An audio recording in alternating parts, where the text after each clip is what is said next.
Hola, ¿cómo están? Mi nombre es Laura Delano, soy antropóloga social. Eso quiere decir que me dedico a estudiar la diversidad humana desde sus culturas. Y dentro de esta riqueza de la diversidad humana yo me he dedicado específicamente a estudiar la discapacidad. Porque la discapacidad no es nada más ni nada menos que parte de la diversidad humana. Tú sabes que la discapacidad no es una tragedia. Tú sabes que no es un problema individual de que pobrecito mala suerte a esta persona le pasó. Tú sabes que la discapacidad no es un castigo divino. Esos son prejuicios, esos son estigmas. Y yo te vengo a contar por qué la discapacidad es una construcción social en vez de una condición individual. Para eso lo primero que tenemos que entender es qué es la cultura o qué son las construcciones sociales, ¿no? Les traigo una de mis definiciones favoritas de cultura. La cultura es un sistema de concepciones expresadas en formas simbólicas por medio de las cuales la gente se comunica, perpetúa y desarrolla sus conocimientos sobre las actitudes hacia la vida. En el fondo es un sistema de concepciones expresadas en forma simbólica. ¿Qué significa eso? Que tenemos un esquema de símbolos a través del cual entendemos el mundo y podemos tener distintas actitudes ante la vida. Entonces, por ejemplo, hay una cultura chilena que es distinta a una cultura francesa, por dar un ejemplo. Partamos por el ejemplo de que tenemos diferencias idiomáticas y no nos damos cuenta de que pucha que soy chileno hasta que viajo a otro país y me encuentro con su cultura, que me muestra la mía. Resulta que la cultura es el marco a través del cual vemos el mundo. Cuando tenemos el marco bien puesto, vemos todo con claridad y se nos olvida que el marco está ahí. De hecho, estos lentes son de utilería, porque son una metáfora. Entonces, la discapacidad es una construcción social. Por lo tanto, podemos construir discapacidad y exclusión o podemos construir inclusión, porque las construcciones sociales se pueden transformar. ¿Qué es lo que entendemos por discapacidad realmente? La discapacidad desde una mirada antropológica es un fenómeno social relacional, que es una relación entre características individuales y barreras sociocontextuales. Estas características se pueden abordar desde una visión médica, desde la salud. Pueden tener que ver con temas sensoriales de visión o de audición, pueden tener que ver con temas físicos, motores, viscerales, pueden tener que ver con problemáticas de salud mental, cognitiva, psiquiátrica. Es cierto, pero la discapacidad no es esto, no es lo que le pasa a la persona. La discapacidad es cuando te encuentras con una barrera y quedas en una situación desventajosa en la que tu participación social se ve restringida. Por eso la discapacidad es una situación social y yo hablo de situación de discapacidad, no de discapacitado. No es la persona, es el momento en el que chocamos con barreras. Por lo tanto, podemos enfocarnos en construir facilitadores que nos permitan superar, transformar y a la larga eliminar las barreras. Barreras de comunicación, actitudinales, arquitectónicas y muchísimas más. Yo te voy a contar acerca de 4 mecanismos, 4 formas a través de las cuales construimos la exclusión. Ojo. Estigma, soledad, pasividad y caridad. La buena noticia es que estos 4 elementos se pueden combatir a través de otros 4 elementos que también son procesos culturales, también son mecanismos culturales que nos van a ayudar a hacer una sociedad más inclusiva. Pero primero veamos cómo estos 4 conceptos generan barreras que generan discapacidad. El estigma.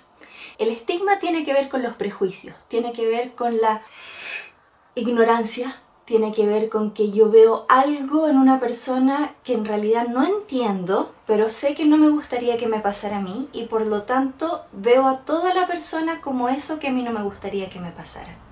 Por ejemplo, yo veo que la señora que anda en la silla de ruedas está como complicada, en vez de ver que la silla de ruedas es una facilitadora para su vida.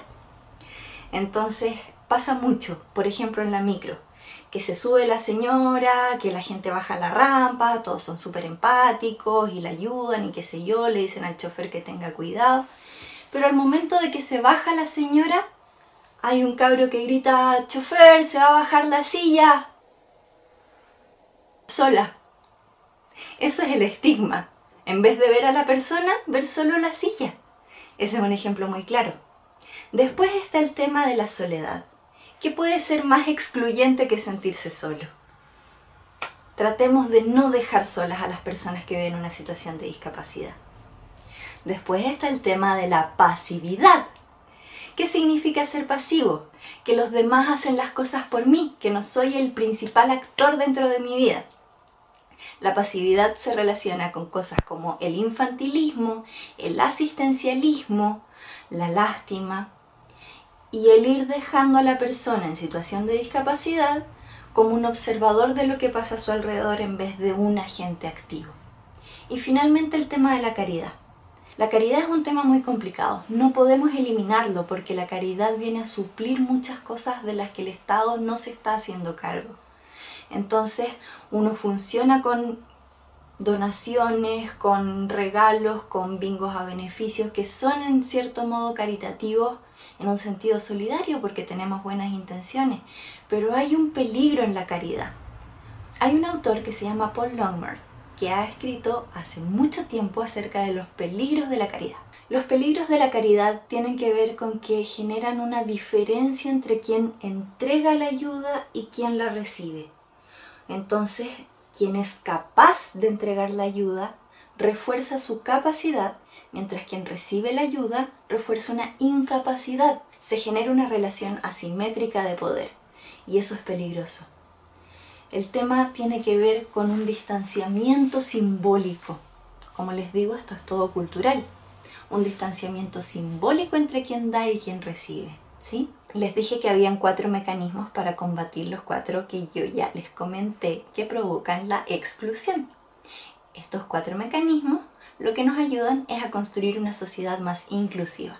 Primero, cuando hablamos del estigma, lo podemos combatir a través del uso del lenguaje adecuado para referirnos a las personas en situación de discapacidad. Por ejemplo, no podemos decir inválido o minusválido, no podemos decir el cieguito, tenemos que decir una persona ciega o con visión reducida. Tenemos que tener cuidado con el lenguaje y no pasar por encima de lo que la persona siente y cree de sí misma. Apenas entendemos que una persona con movilidad reducida necesita ciertas ayudas técnicas como una silla de ruedas, dejamos de decir, caballero que se va a bajar la silla, y nos damos cuenta de la persona que está detrás, porque lo entendemos, porque tenemos ese marco simbólico, las palabras son símbolos. Después está el tema de la soledad. Es cierto, nada te puede hacer sentir más excluido que sentirte solo, sentirte sola. Por eso tenemos que tratar de ayudar a las personas en situación de discapacidad, o si tú eres una persona en situación de discapacidad, hacerte cargo de crear y fortalecer redes de amigos, de compañeros de trabajo, de compañeros de estudio, familiares, personas que comparten tus mismos intereses y hobbies. Hay un mundo por descubrir y que está más allá de la soledad. Tenemos que tratar de abrir estos espacios para crear y fortalecer redes y así ser una sociedad más inclusiva. Después está el tema de la pasividad. Es un tema muy complicado porque, como les dije, hay varios factores involucrados. Está el tema del asistencialismo, está el tema de la sobreprotección, está el tema de la infantilización que generan que una persona en situación de discapacidad pueda convertirse en un sujeto pasivo dentro de su propia vida. Y la vuelta que le tenemos que dar es el empoderamiento. ¿Y eso cómo lo podemos hacer? A través de la difusión del enfoque de derechos humanos. Cuando yo tengo derechos, los tengo que exigir. Y si yo puedo vivir mi vida con mis derechos, también tengo que vivirla con mis deberes. Entonces formo parte de la sociedad. Derechos y deberes, no más pasividad. Yo les dije que el tema de la caridad era complicado. ¿Y cómo podemos hacer que cambiemos la idea de esta solidaridad mal entendida que genera una jerarquía, que genera una diferencia? ¿Cómo podemos cambiarlo? Bueno, lo tenemos que cambiar a través del paradigma de la interdependencia. Eso quiere decir que todos dependemos de todos. Los seres humanos no somos más que mamíferos gregarios. Desde el principio de nuestra historia nos hemos necesitado los unos a los otros. y la necesidad de ayuda o de asistencia no significa incapacidad, solamente significa que todos dependemos de todos. Por lo tanto, las personas en situación de discapacidad no son incapaces, son muy capaces de devolver la mano cuando reciben ayuda. El tema es que cuando ayudemos no lo hagamos por lástima. Entonces aquí tenemos los 4 mecanismos de inclusión y los 4 mecanismos de exclusión. ¿Estamos construyendo exclusión y discapacidad o estamos construyendo una sociedad más inclusiva? Tú decides. Además, hay un 5.º elemento que nos puede ayudar a construir una sociedad más inclusiva y tiene que ver con el ejercicio de la capacidad de agencia. Ustedes saben que estos lentes son de mentira, pero me hacen ver intelectual, ¿verdad? La agencia tiene que ver con la capacidad del individuo en incidir en la perpetuación o en la transformación de estructuras macrosociales. Sí, estructuras macrosociales. ¿Qué entendemos por eso? Las estructuras macrosociales son estas formas que entendemos a gran escala que estructuran nuestra vida. Por ejemplo, vivimos en un sistema donde se respeta la propiedad privada, o por lo menos se debiese respetar, por lo tanto hay leyes. Estas leyes estructuran o le dan una bajada más simbólica y después real y de fiscalización a esta estructura social donde existe la propiedad privada. Hay otras sociedades a lo largo de la historia o en distintas partes del mundo donde la propiedad es comunitaria o familiar. Hay lugares donde las mujeres tienen derecho a la propiedad, hay lugares donde no lo tienen. Una de las estructuras con las que entendemos la discapacidad es la del pobrecito, la de la lástima, la del castigo divino, la de la mala suerte. Otra de las estructuras macrosociales con las que entendemos la discapacidad es el modelo biomédico rehabilitador. No hay nada malo con que una persona necesite rehabilitación y pueda acceder a ella. El problema es cuando la rehabilitación significa una normalización. Significa que la persona tiene que tratar de eliminar o reducir o incluso disimular su diferencia. Es un paradigma más bien antiguo, pero todavía está muy presente dentro de nuestra sociedad. Una persona tiene que tratar de pasar piola con su discapacidad, normalizarse. Y eso tiene que ver con lo imperante que es la medicina como estructura macrosocial. Entonces, como les decía, la agencia tiene que ver con la forma en la que el individuo puede incidir en la perpetuación o en la transformación de estructuras macrosociales. La perpetuación es dejarlas como están y la transformación, tú sabes lo que significa, que vamos a cambiarlo. Vamos a cambiar esta visión de la mala suerte, del castigo divino que ya más viejo no puede ser, y también vamos a cambiar la visión de la normalización de que todos tenemos que parecer normales, porque eso no existe. La capacidad de agencia tiene una definición muy bonita por parte de una académica que vive en el Sultanato de Omán que se llama Najma Al-Sidyali, que ella dice que la agencia es una negociación colectiva y constante de 3 elementos: alineamientos, tareas y roles sociales. Una negociación colectiva y constante quiere decir que como colectivo, como grupo, como familia, como clase, como colegio, como empresa, un grupo social tiene que negociar, o sea, ponerse de acuerdo respecto de estos 3 elementos. El alineamiento, por ejemplo, de una familia es seguir unida, vivir juntos, criar a los hijos si es que los hay. Tareas. Los adultos trabajan, los niños estudian, los niños juegan, aprenden. Y así cada quien tiene sus tareas. Algunos hacen el aseo, otros cocinan, otros riegan el pasto y nos distribuimos las tareas. Y después están los roles. Hay roles de paternidad, de maternidad, hay distintas familias porque todos somos distintos. La cosa es que cada quien tiene un rol social.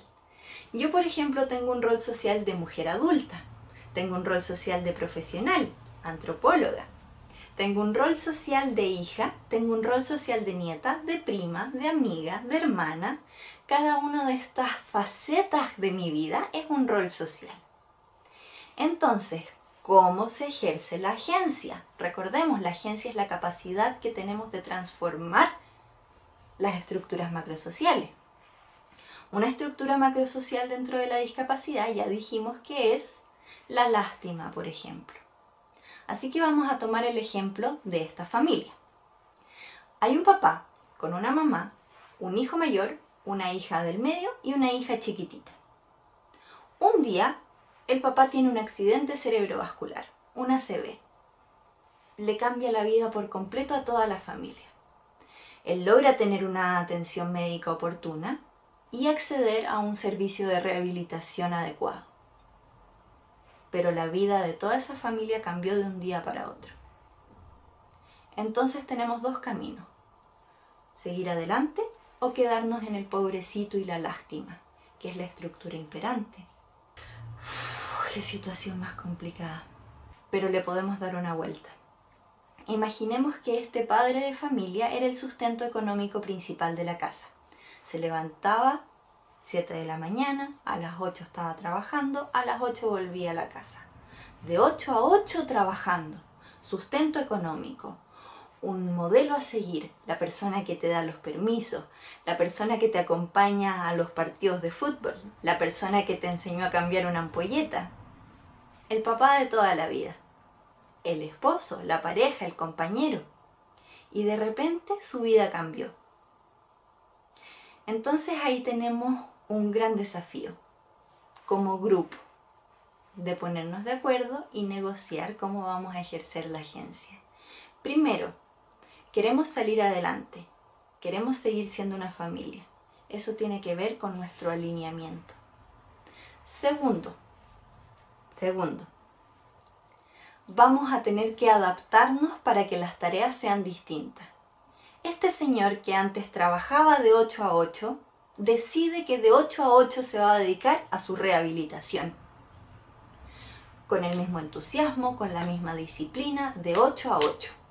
Pero eso quiere decir que el hijo mayor va a tener que trabajar horas extra quizás, que la mujer va a tener que empezar un emprendimiento porque como siempre el marido era el que tenía un sueldo fijo y ella quizás tenía un trabajo a tiempo parcial, va a tener que tomar trabajo a tiempo completo.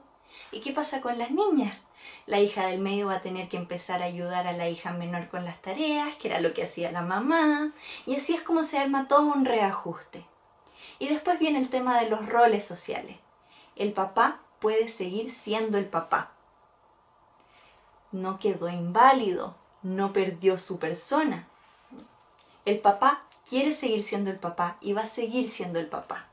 No se transformó en un niño más del que hay que cuidar. Esta familia vivió un cambio que de un día para otro lo transformó todo, en 180 grados. Pero tomaron una decisión. Quizás los vecinos, los amigos, los colegas de este hombre pensaron: qué lástima, ahí quedó.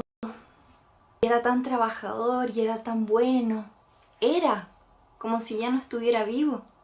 Esta familia, en cambio, lo que hizo fue ponerse de acuerdo para salir adelante y ejercer su capacidad de agencia. A los pocos meses, todos los vecinos, todos los colegas, todos los amigos se dieron cuenta de que el caballero no quedó solo en una esquina. Se rehabilitó y aprendió a caminar de nuevo, aprendió a hablar de nuevo. Y puede que no vuelva a ser el mismo, pero nunca nadie vuelve a ser el mismo. Ni tú ni yo podemos retroceder el tiempo. Espero que te haya gustado mi charla, espero que hayas aprendido algunas cosas y espero que por favor me contactes si es que tienes dudas. Mi Instagram es antropolau, @antropolau, todo junto. No dudes en contactarme. Muchas gracias por estar aquí conmigo y compartir estos minutos. Nos vemos otro día.